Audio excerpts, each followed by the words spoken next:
సనాతన ధర్మాన్ని కాపాడాలి. హిందూ దేవాలయాలు కూల్చడంతో స్టార్ట్ అయిన వైసీపీ ప్రభుత్వంలో అవకతవకలు ఉన్నాయని పదే పదే చెప్పడం జరిగింది. ఈ అపవిత్రమైన లడ్డు ఏదైతే ఉందో వందలాది సంవత్సరాలుగా ఎదురు చూస్తున్న అయోధ్య వరకు కూడా సాగింది.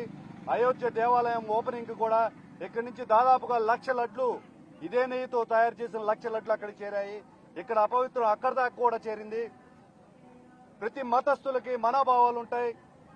కేవలం ముస్లింస్కే కాదు, క్రిస్టియన్స్కే కాదు, ఎవరి మతం వాళ్ళకి గొప్ప. ఏ మతం వాళ్ళు ఆ మతం మతాన్ని కాపాడుకోవాలి. తప్పు జరిగిపోయింది. ఈ తప్పు ఎవరి వల్ల జరిగిందో తెలీదు. ప్రాయశ్చిత్త దీక్ష చేస్తుంటే అధ్యక్షుడు పవన్ కళ్యాణ్ గారు నోటుకొచ్చినట్లు మాట్లాడతారు. అపవిత్ర దీక్ష అని.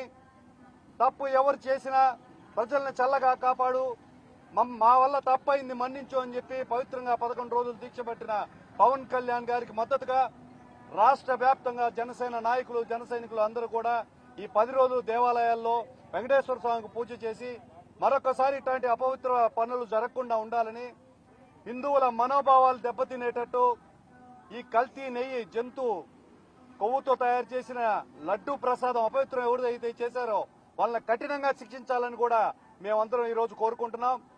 అధ్యక్షుడు పవన్ కళ్యాణ్ గారు ఎంతో గొప్పగా చెప్పారు.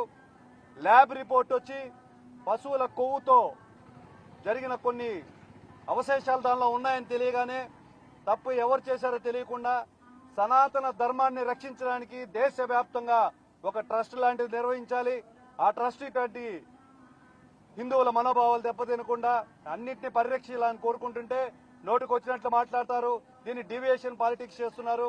ఎట్టి పరిస్థితుల్లో ఏ హిందువు కూడా దీన్ని ఒప్పుకోకూడదు. హిందూ దేవాలయాలు, హిందూ మతస్థులందరూ కూడా దీన్ని ప్రతిఘటించాల్సిన విషయమే.